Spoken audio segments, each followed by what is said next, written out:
मोनिका ठाकरे। आज हम जिस टॉपिक के बारे में पढ़ने वाले वो है set. We all about learn this topic set. What is set? Set या समुच्चय। मैं आप लोगों के लिए दोनों लैंग्वेज यूज करूंगी, हिंदी भी एंड इंग्लिश भी। सेट या समुच्चय क्या होता है, सबसे पहले हम इसको डिफाइन करेंगे। सेट जो होता है, सेट की मेन डेफिनेशन,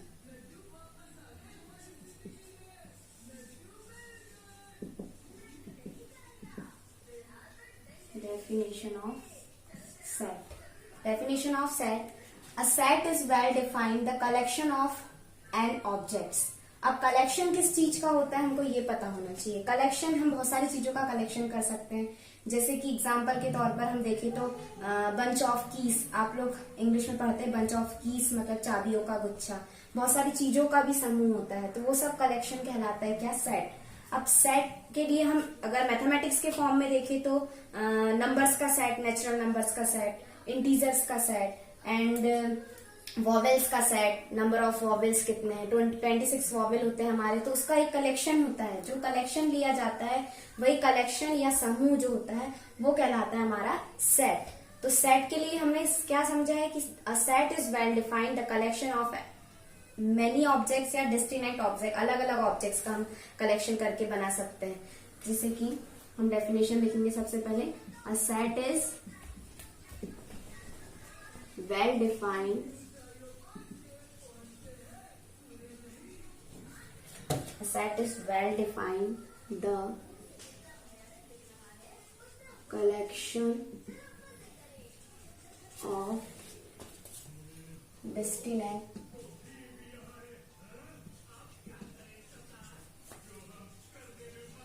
objects।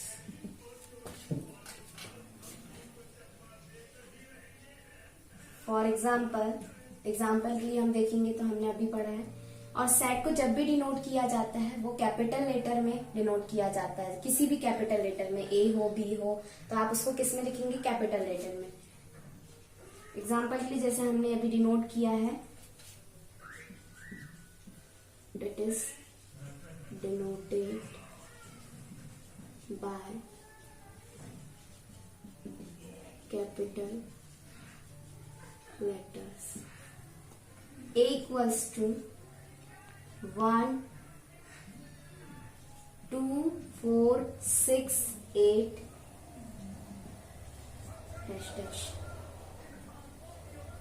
और हम दूसरा एग्जांपल ले सकते हैं इसके लिए, p इक्वल्स टू, जैसे कि हम एग्जांपल के तौर पे ले रहे vowel, v equals to vowel, v equals to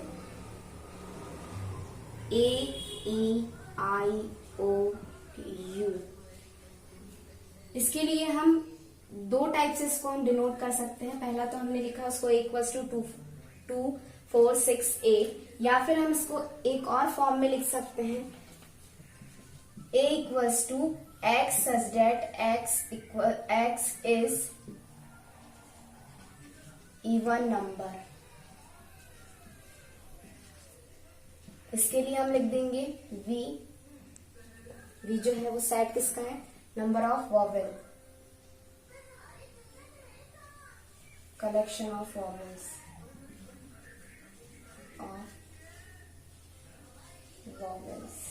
तो हम इस तरीके से इसको डिनोट भी कर सकते हैं। अब हिंदी में इसी को मैं एक्सप्लेन कर रही हूँ कि समुच्चय जो होता है वो किसी भी बहुत सारे अलग अलग चीजों का समूह होता है। समूह किसी भी चीज का कलेक्शन या समूह को अगर हमको दर्शाना है कलेक्शन को, तो पहले सबसे पहली कंडीशन ये होगी कि हम उसको कैपिटल लेटर से डिनोट करेंगे, एंड सेकंड हम उसको मिडिल ब्रैकेट के अंदर शो करेंगे। जो भी एलिमेंट्स हम ले रहे हैं, इन एलिमेंट्स को हम किसके अंदर लेंगे, मिडिल ब्रैकेट में लेंगे। जैसे कि हमने यहाँ पर लिया हुआ है a इक्वल्स टू 2 4 6 8, ये हमारे होते हैं क्या, इवन नंबर, सम संख्याएं होती हैं। सम संख्याओं को हम शो कर रहे हैं एक सेट के अंदर, एक कलेक्शन दिया हुआ है सेट ए जो किसका है, इवन नंबर या सम संख्याओं का। इसी को हमने किस फॉर्म में, दूसरे फॉर्म में भी शो करा है कि x डेट x जो है, x इस प्रकार है कि x जो है वो इवन नंबर या सम संख्या है। दूसरा ये वॉवेल का सेट लिए, वॉवेल हमारे होते हैं ए ई आई ओ यू। आप सभी जानते हैं कि जो समूह मतलब 5 होते हैं हमारे ये कलेक्शन ले लिया हमने वॉवेल का। इसी प्रकार हम सेट को बहुत सारे टाइप से डिनोट कर सकते हैं, जैसे कि आप एन लेते हैं, एन होता है प्राकृत संख्याओं का समुच्चय, एन नेचुरल नंबर का कलेक्शन। फिर आप ई लेते हैं, इवन नंबर्स का सेट। आई से डिनोट करते हैं हम, कैपिटल आई से इंटीजर्स पूर्णांकों का समुच्चय। आर से डिनोट करते हैं रियल नंबर या वास्तविक संख्याओं का समुच्चय। तो इसी प्रकार हम बहुत सारे सेट बना सकते हैं। ठीक है, अब आते हैं हम types of set. Types of set, हमारे सेट के बहुत सारे टाइप्स होते हैं। हम मेन जो टाइप्स आपको पढ़ा रहे हैं वो है हमारा सबसे पहला सेट। फर्स्ट हम पढ़ेंगे एम्प्टी सेट, या जिसको बोलते हैं नल सेट। एम्प्टी सेट या फिर और नल सेट। सेकेंड जिसके एम्प्टी सेट या रिक्त समुच्चय, इसको मैं हिंदी में भी आप लोग को लिखते चल रही हूं, रिक्त समुच्चय।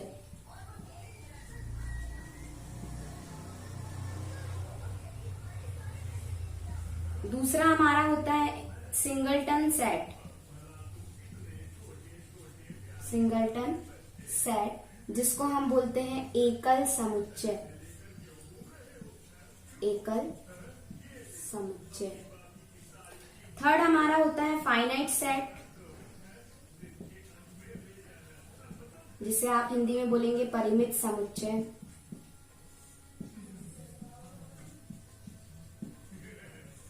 इसके बाद आता है फोर्थ नंबर पे इनफाइनाइट सेट, अपरिमित समुच्चय।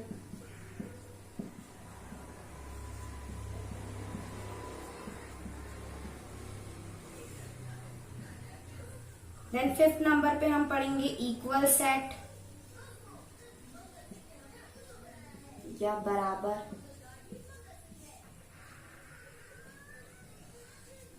सिक्स हम पढ़ेंगे इक्विवेलेंट। इक्विवेलेंट सेट, समतुल्य समुच्चय।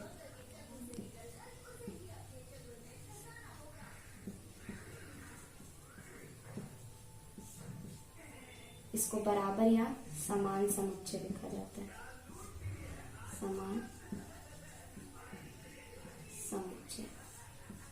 अब हम एक एक की डेफिनेशन को क्लियर कर लेते हैं।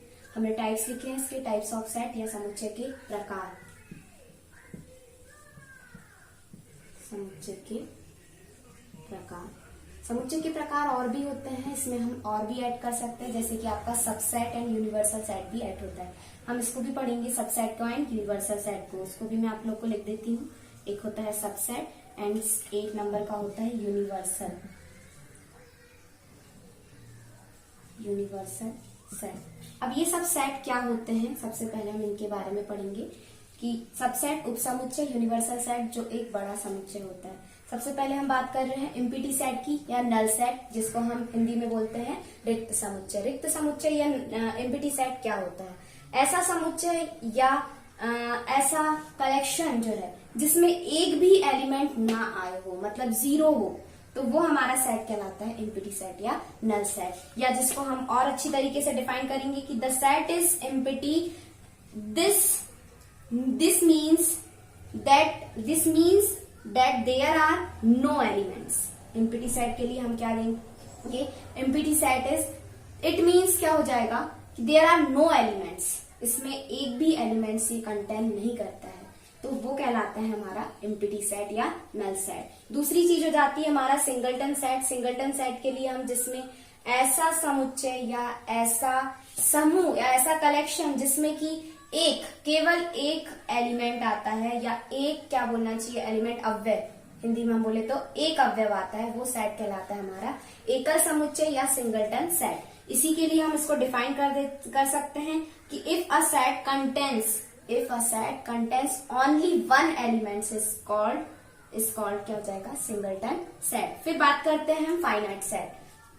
फाइनाइट सेट हम किसको बोलते हैं? Finite set, a set is finite which contains finite number of elements. ऐसा समुच्चय जिसमें अवयवों की संख्या कैसी हो? परिमित हो, मतलब जिनको हम काउंट कर सकते हैं, वो हमारा कहलाता है फाइनाइट सेट। इनफाइनाइट सेट के बारे में हम बात करते हैं।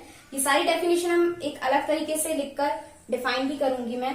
पहले हम आपको शॉर्ट फॉर्म में डिफाइन कर रहे हैं। फाइनाइट सेट के बारे में हो गया। अब हमारे हैं इनफाइनाइट सेट। इनफाइनाइट सेट क्या होता है कि अपरिमित समुच्चय ऐसा समुच्चय जिसमें नंबर ऑफ एलिमेंट जो है वो अपरिमित है, मतलब आप जिनको काउंट नहीं कर सकते हैं, ऐसे एलिमेंट्स का जो सेट होता है वो इनफाइनाइट कहलाता है। या इसी को हम डेफिनेशन के फॉर्म में देखें तो a set is contains infinite number of elements. A set is contain infinite number of elements is called infinite set या अपरिमित समुच्चय। ऐसा समुच्चय जिसमें अवयवों की संख्या अपरिमित हो, जिसको हम काउंट नहीं कर सकते हैं। फॉर एग्जाम्पल जैसे कि अभी आपने देखा था परिमित के लिए वॉवेल्स, इसमें नंबर ऑफ एलिमेंट्स जो है 5 है, जिनको हम आसानी से गिना जा सकता है। तो ये हमारा हो गया किसका, परिमित समुच्चय का उदाहरण। अपरिमित के लिए हम एग्जाम्पल दे सकते हैं नेचुरल नंबर का सेट। नेचुरल नंबर हमारी जो काउंटिंग है 1 से स्टार्ट होकर कहाँ एंड होती है ये हमको भी कंफर्म नहीं पता है, तो इनफाइनाइट तक, तो वो इनफाइनाइट सेट हो गया। वैसे ही इंटीजर्स का जो सेट होता है, पूर्णांकों का समुच्चय, वो 0 से स्टार्ट होता है आपका, और कहाँ एंडिंग होते हैं इसका एंड पॉइंट नहीं है, इसलिए वो कैसा सेट हो जाएगा, इनफाइनाइट सेट। फिर आते हैं, हम बात कर रहे हैं हम इक्वल सेट की या समान समुच्चय।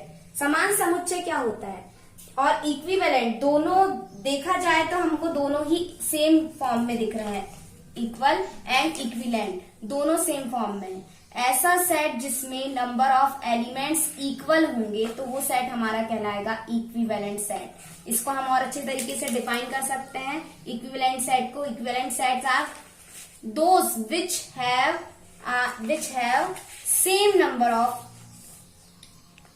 Equivalent set are those which have an equal number of elements. Equal number of element जिसमें हो वो हमारा सेट कैसा कहलाता है, इक्विवेलेंट। हम यहाँ पर इक्विवेलेंट और इक्वल सेट को एक्सप्लेन करने के लिए 2 एग्जांपल लेंगे। हम 2 सेट्स का एक एग्जांपल लेके चलेंगे। एक सेट है ए और दूसरा सेट है बी। ए सेट्स में जितने एलिमेंट्स आ रहे हैं सेम एज उतने ही एलिमेंट्स के नंबर ऑफ एलिमेंट जो है वो बी सेट में आते हैं, तो हमारा कहलाता है इक्विवेलेंट सेट। और इक्वल सेट का मतलब ये होता है कि जो नंबर ऑफ एलिमेंट, जैसे कि एग्जांपल के लिए हम ले रहे हैं A equals to P Q R S and B equals to Q R P S. इनकी पोजीशन अलग अलग है लेकिन ये दोनों सेट कैसे दिख रहे हैं, हमको सेम एज दिख रहा है। मतलब पी क्यू आर एस इसमें भी आया और P Q R S set B में भी आया है, तो ये सेट दोनों कैसे हो जाएंगे, इक्वल सेट हो जाएंगे। इक्विवेलेंट सेट के लिए मैंने अभी आपको डिफाइन किया है कि इक्विवेलेंट सेट क्या होगा, जिसमें नंबर ऑफ एलिमेंट सेम हो। जैसे कि अभी यहाँ पर आप ले रहे हैं ए बी सी डी। अब यहाँ पर number of element in set A equals to 4 and number of element in set B equals to 4। दोनों में अवयवों की संख्या कैसी है, 4 है, मतलब फर्स्ट में भी 4 आई है, सेकेंड सेट में भी 4 आई है, तो दोनों सेट कैसे हो जाएंगे आपके इक्वल। एंड इक्विवेलेंट को आपने समझ लिया कि दोनों में एलिमेंट सेम होने चाहिए, समान होना चाहिए, सेम होना चाहिए, तो वो इक्विवेलेंट होता है। फिर हम बात करते हैं सबसेट। सबसेट क्या होता है, सबसेट किसी भी एक बड़े सेट के कुछ एलिमेंट्स को संग्रह करके जो एक सेट बनाया जाता है वो कहलाता है आपका सबसेट। जैसे कि मैंने U इक्वल्स टू लिखा है 1 2 3 4 5 6 7, ये आपके एग्जांपल लिया है। And A set equals to लिखा है 1 2 3 4 एंड B इक्वल्स टू लिया है 1 एंड 2। सबसे पहले हम देख रहे हैं यूनिवर्सल सेट जो है, ये एक बड़ा समूह, बड़ा फैमिली का एक बड़ा मेंबर होता है। जैसे कि हम फैमिली की बात करते हैं तो हमारे जैसे कि दादाजी दादी मम्मी पापा चाचा चाची सब एक फैमिली में मिलकर रहते हैं, वैसे यूनिवर्सल सेट में ये सारे समूह आ गए हैं। इसी पे हम इन्हीं में से कुछ अवयव को बनाकर हमने 2 फैमिली में डिवाइड हो गया। पहले दादा दादी चाचा चाची सब एक बिग फैमिली में रहते थे, अब वो अलग अलग 2 पार्ट्स में डिवाइड हो गए हैं। तो जैसे उनके फर्स्ट पार्ट में ये 4 मेंबर आ गए, दूसरे पार्ट में इनके मेंबर आ गए 6 एंड 5 6 7, तो ये 2 फैमिली में ये डिवाइड हो गया है। तो देखा जाए तो ये जो यूनिवर्सल सेट है उसी के छोटे छोटे उप समूह हमने बना दिए हैं A एंड B। तो A एंड B जो है वो किसके सबसेट है, U के सबसेट है।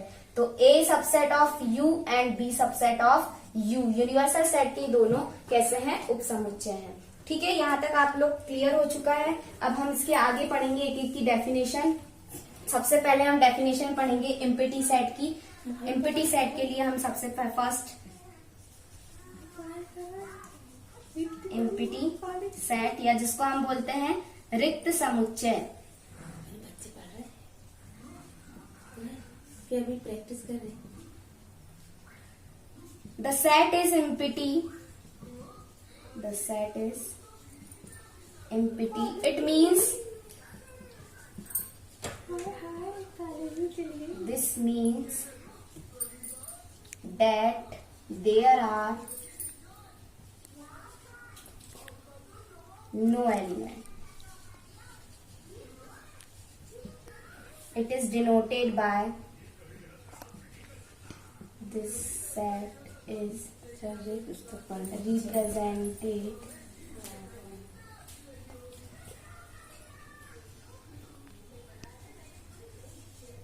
फाई और खाली सेट। इस दो फॉर्म पे हम इसको डिनोट कर सकते हैं। एग्जाम्पल के लिए हम इसका एग्जाम्पल लिख देंगे।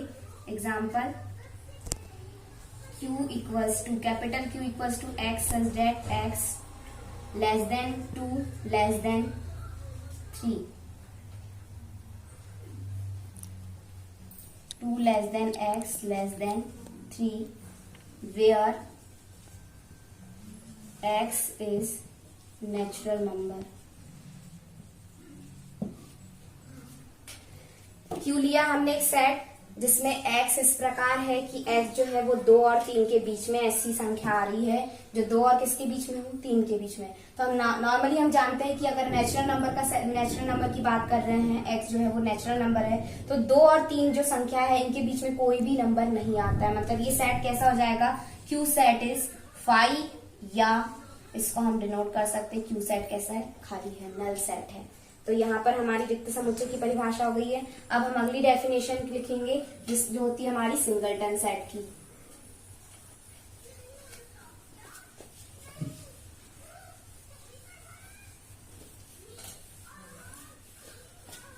सेकेंड हम बात कर रहे हैं किसकी, सिंगलटन सेट।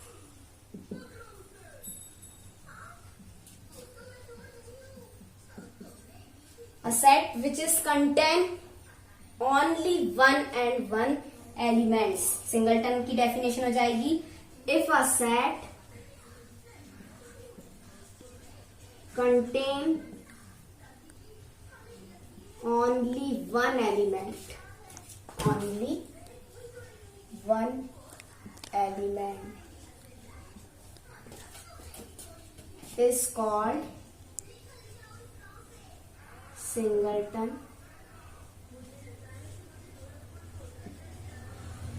सेट। ऐसा समुच्चय जिसमें अवयवों की संख्या केवल एक हो वो सेट कहलाता है हमारा एकल समुच्चय या सिंगलटन सेट। एग्जाम्पल के लिए हम इसको एग्जाम्पल से शो कर सकते हैं, जैसे कि a इक्वल्स टू ओनली 4। तो ये हमारा आ गया सिंगलटन सेट का एग्जाम्पल। सिंगलटन सेट की या एकल समुच्चय की, एकल समुच्चय क्या होता है मैं पहले भी एक्सप्लेन कर चुकी हूँ आप लोगों को कि एकल समुच्चय जिसमें कि नंबर ऑफ एलिमेंट्स कितने हो, ओनली 1 हो। If a set contains only 1 element is called singleton set. ऐसा समुच्चय जिसमें केवल एक अवयव आता है वो कहलाता है हमारा सिंगलटन या एकल समुच्चय। फॉर एग्जाम्पल हमने दिखा हुआ है a इक्वल्स टू 4, मतलब इसमें नंबर ऑफ एलिमेंट्स कितने हैं, number of element a equals to 1, only 1 element आया है किसमें, सेट A में। तो ये कैसा समुच्चय हो गया, एकल समुच्चय या सिंगलटन सेट। सेकेंड एग्जाम्पल हमने लिखा है b equals to x such that x is an even prime number. Even prime number जो होता है वो हमारा ओनली 1 होता है, वो होता है 2। तो इसलिए इवन प्राइम नंबर ओनली 2 है, इसलिए सेट भी कैसा हो जाएगा हमारा, set b equals to only 2, क्योंकि इसमें ओनली 2 आ रहा है, सिंगलटन सेट हो जाएगा ये आपका। फिर हम बात करते हैं finite set. If a set contains finite number of element is called finite set। if a set contains finite number of element is called finite set। ऐसा समुच्चय जिसमें अवयवों की संख्या परिमित हो, सीमित हो, जिनको हम आसानी से गिन सकते हैं, वो हमारा सेट कहलाता है फाइनाइट सेट या परिमित समुच्चय। एग्जाम्पल के लिए हमने लिखा है v equals to a e i o u। आप सभी जानते हैं वॉवेल एंड कॉन्सोनेंट दोनों हमारे इंग्लिश में जितने भी अल्फाबेट है वो टोटल 26 होते हैं। हम उनको अल्फाबेट्स का भी जो समुच्चय है वो भी एक क्या हो जाएगा, हमारा परिमित समुच्चय, फाइनाइट समुच्चय हो जाएगा। वॉवेल्स का सेट भी हमारा फाइनाइट सेट है, एंड कॉन्सोनेंट का भी सेट है वो हमारा फाइनाइट सेट है, क्योंकि इसमें नंबर ऑफ एलिमेंट जो आ रहे हैं वॉवेल में 5 आ रहे हैं, A-E-I-O-U, जिनको हम आसानी से गिन सकते हैं। फिर हम बात करते हैं infinite set. If a set contains infinite number of elements, if a set contains infinite number of elements is called infinite set। ऐसा समुच्चय जिसमें अवयवों की संख्या अपरिमित हो, जिनको गिना नहीं जा सकता है, वो हमारा सेट कहलाता है अपरिमित समुच्चय या infinite set. For example n equals to 1 2 3 4, जैसे कि हमने यहाँ पे n मतलब हमारा होता है नेचुरल नंबर या प्राकृत संख्याओं का समुच्चय, जो 1 से स्टार्ट होती है और कहाँ पर एंड होता है इसके बारे में हम नहीं बता सकते हैं, मतलब इनफाइनाइट में एंडिंग होता है, इसलिए समुच्चय कैसा हो जाएगा, इस सेट नेचुरल नंबर का इनफाइनाइट सेट हो जाएगा। इसी प्रकार से हम अगर बात करते हैं इनफाइनाइट सेट का और एग्जांपल देखा जाए तो हम इंटीजर्स का सेट ले सकते हैं। i equals to 0 1 2 3 4 dash dash, ये सेट भी हमारा कैसा हो जाएगा, नेचुरल नंबर के सेम एज इनफाइनाइट हो जाएगा, क्योंकि दोनों में डिफरेंस इतना होता है कि नेचुरल नंबर 1 से स्टार्ट होता है एंड इंटीजर्स होते हैं वो 0 से स्टार्ट होते हैं, तो दोनों का सेट कैसा होगा, इनफाइनाइट सेट या अपरिमित समुच्चय। फिर नेक्स्ट आता है इक्विवेलेंट एंड इक्वल। ये दोनों हमें आप कंफ्यूज बिल्कुल भी नहीं होना, इक्विवेलेंट एंड इक्वल देखने में ये दोनों सेम लगते हैं, पर दोनों में थोड़ा सा डिफरेंस होता है। वो डिफरेंस ये होता है कि इक्विवेलेंट सेट क्या होता है, equivalent sets are those which have an equal number of element। Number of element equal होने चाहिए, पर जरूरी नहीं है कि जो अवयव ए के पास है वही अवयव सेट बी के पास भी हो। हम इसमें दो समुच्चय को लेकर तुलना करेंगे, किसमें, इक्विवेलेंट एंड इक्वल सेट में। दो समुच्चय को लेकर हम इन दोनों को कंपेयर किया जा सकता है। जैसे हम सेट ए लिया है हमने 1 2 3 4 एंड बी सेट लिया है x such that x equals to x less than equals to 4 which x is natural number. तो बी और ए सेट दोनों कैसे हैं, इक्वल है, क्योंकि दोनों में नंबर ऑफ एलिमेंट्स कैसे आ रहे हैं, 4 आ रहे हैं। 1 2 3 4, इसमें भी 1 2 3 4 ही आ रहे हैं, मतलब नेचुरल नंबर का सेट। और ये, या फिर हम इसको, ये नहीं है कि आप इसमें कंफ्यूजन हो जाएंगे, इसमें अवयवों की संख्या जो है, नंबर ऑफ एलिमेंट सेम होना चाहिए, पर जरूरी नहीं है कि अगर यहाँ पे 1 2 3 4 ही आया है तो सेट बी में भी 1 2 3 4 ही आएगा। इसमें हम आप सेट बी में एग्जाम्पल के लिए यहाँ आपने बी में लिखा होता 6 7 8 9, तब भी दोनों set number of element A and number of element set दोनों इक्वल हो जाते हैं। क्यों, क्योंकि इसमें भी नंबर ऑफ एलिमेंट्स 4 है एंड सेट बी जो है वो 6 7 8 है, उसमें एलिमेंट्स चेंज है बट उसकी नंबर जो है काउंटिंग कैसी है, सेम है। मतलब इक्विवेलेंट सेट किसको बोलेंगे, जिसमें नंबर ऑफ एलिमेंट्स जो है वो इक्वल हो, elements, number of elements equal हो, ना कि एलिमेंट इक्वल हो। फिर सेट, इक्वल सेट की बात कर रहे हैं, 2 sets A and B can be equal if each element of set A is also element of the set B. जो एलिमेंट सेट ए में आ रहे हैं वही सेम एलिमेंट सेट बी में, या दूसरा जो भी हमने नाम दिया हुआ है, जैसे हमने यहाँ पर दिया है पी एंड क्यू, है ना। हमने पहले भी स्टार्टिंग में पढ़ा है कि सेट्स को किससे डिनोट करते हैं, सेट्स को कैपिटल लेटर से डिनोट करते हैं, कैपिटल लेटर से डिनोट किया हमने पी एंड क्यू से। तो पी में भी ए बी सी डी आ रहा है एंड क्यू में B C B D C A आ रहा है, मतलब उनकी पोजीशन चेंज हुई है एक तरीके से, लेकिन एलिमेंट्स कैसे हैं, दोनों में सेम है। 4 4 नहीं है, मतलब दोनों में elements A B C D इसके पास है, तो इसमें भी ए बी सी डी ही है, बस उनकी पोजीशन चेंज हुई है। तो इक्विवेलेंट सेट ये होता है। अब यहाँ तक आपको सभी अच्छे तरीके से समझ में आ गया हो, तो हम आगे पढ़ेंगे किसके बारे में, subset and universal set. Thanks for watching.